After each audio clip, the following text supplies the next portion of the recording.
Shalom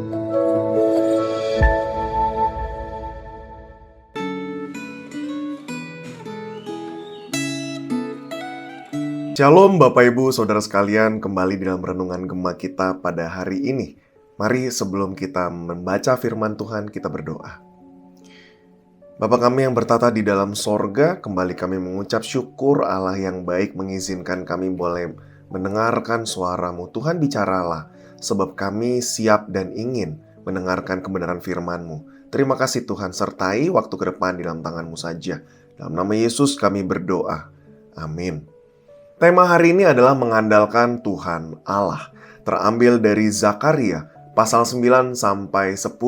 Tetapi hari ini saya hanya akan membacakan ayat 2 sampai 4 dan juga pasal 9 ayat 16. Pasal 9 ayat 2 sampai 4 demikian firman Tuhan. Juga Hamat yang berbatas kepadanya, pula Tirus dan Sidon, sekalipun mereka sangat bijaksana. Tirus mendirikan tembok benteng bagi dirinya dan menimbun perak seperti debu dan emas seperti lumpur di jalan. Namun sesungguhnya Tuhan akan membuatnya miskin dan akan melontarkan kekuatannya ke dalam laut, dan kota itu sendiri akan habis dimakan api. Ayat ke-16. Tuhan Allah mereka akan menyelamatkan mereka pada hari itu. Seperti kawanan domba umatnya, sungguh mereka seperti permata-permata mahkota yang berkilap-kilap. Demikianlah mereka di tanah Tuhan. Sedemikian jauh pembacaan firman Tuhan. Saudara, pernahkah saudara merasa begitu percaya diri atau sangat percaya diri? Pernahkah saudara begitu yakin pasti lulus ujian? Karena saudara sudah belajar mati-matian setiap harinya. Atau pernahkah saudara begitu yakin saudara akan memenangkan sebuah tender karena saudara memiliki koneksi orang dalam dan saudara meyakini bahwa kualitas produk dari perusahaan saudara lebih baik daripada perusahaan saingan saudara? Saudara, kepercayaan diri bukanlah sesuatu hal yang salah atau keliru. Setiap dari kita perlu rasa percaya diri untuk mengerjakan sesuatu.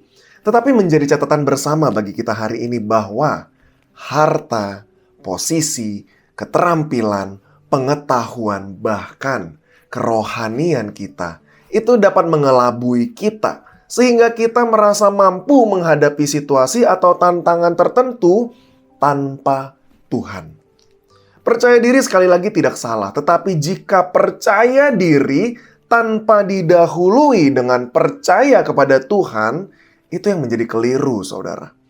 Kenyataannya cukup sering bahwa perasaan percaya diri akhirnya menggeser tahta Allah yang ada di dalam diri kita. Maka di dalam konteks nubuat penghukuman kepada bangsa-bangsa di sekitar Israel, firman Tuhan mencatat dari ayat 2 sampai 4. Sekalipun mereka sangat bijaksana, Tirus mendirikan tembok benteng bagi dirinya, menimbun perak seperti debu dan emas seperti lumpur di jalan. Namun sesungguhnya Tuhan akan membuatnya miskin dan akan melontarkan kekuatannya ke dalam laut. Jika kita memperhatikan bagian ini, maka kita akan mendapati bahwa sangat mudah bagi Tuhan untuk membalikkan sebuah situasi atau kondisi yang kita anggap menguntungkan bagi diri kita dan membuat kita merasa mampu. Momen di mana sebuah bisnis yang tampaknya sangat maju dan berkembang seketika bisa bangkrut. Yang tampaknya sehat bugar seketika bisa meninggal. Yang tampaknya pasti sukses berhasil goal, tapi ternyata gagal. Sebaliknya firman Tuhan mencatat Allah justru dapat diandalkan. Aku berkemah dekat rumahku sebagai pengawal terhadap mereka yang lalu lalang. Tidak akan ada lagi penindas mendatanginya sebab sekarang aku sendiri telah mengindahkannya. Pasal 9 ayat 8. Pasal 9 ayat 11. Aku akan melepaskan orang-orang tahananmu. Ayat 16. Tuhan Allah mereka akan menyelamatkan mereka pada hari itu. Pasal 10 ayat 1. Tuhanlah yang membuat awan-awan pembawa hujan deras dan hujan lebat. Pasal 10 ayat 3. Aku akan mengadakan pembalasan sebab Tuhan semesta alam memperhatikan kawanan ternaknya. Dan terakhir, pasal 10 ayat 6. Aku akan membuat kuat kaum Yehuda dan aku menyelamatkan keturunan Yusuf. Aku akan membuat mereka kembali sebab aku menyayangi mereka. Dan keadaan mereka seakan-akan tidak pernah ditolak oleh aku. Sebab akulah Tuhan, Allah mereka. Dan aku akan menjawab mereka. Saudara, beberapa ayat ini menunjukkan kepada kita bahwa Allah terus dan turut bekerja. Dia bertindak untuk umatnya. Bahkan di titik di mana pada waktu itu umatnya tidak dapat berbuat apa-apa. Maka saudara, sebenarnya betapa jauh lebih meyakinkan jika kita mengandalkan Allah daripada diri kita sendiri. Pandemi COVID 2019, pandemi COVID-19 adalah salah satu momen kita dapat merefleksikan betapa rentan dan lemahnya manusia. Betapa tidak berdayanya manusia menghadapi penyakit dan juga kematian.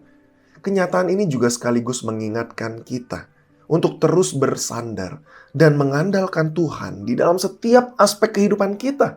Baik di rumah, di masyarakat, di dalam pekerjaan atau bisnis, bahkan di dalam gereja. Dua hal yang dapat menjadi indikasi untuk melihat apakah kita pada hari ini masih mengandalkan Tuhan atau kita mengandalkan diri sendiri. Ada dua poin. Yang pertama, kita mudah kelelahan secara mental dan pada akhirnya kita kelelahan secara fisik. Yang kedua, kita tidak memiliki waktu khusus yang kita sediakan untuk membangun relasi, apalagi mengandalkan Tuhan di dalam keseharian kita, di dalam memulai hari-hari kita, di dalam memulai pekerjaan kita. Apakah saudara mengalami salah satunya?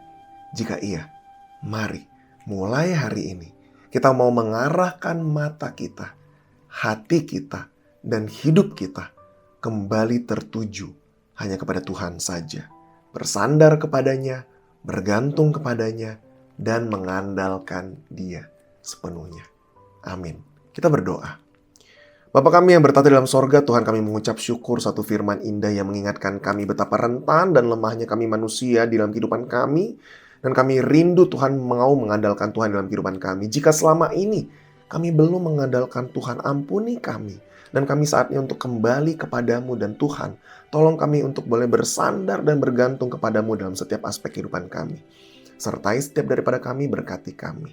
Dalam nama Yesus kami berdoa. Amin. Tuhan memberkati saudara sekalian.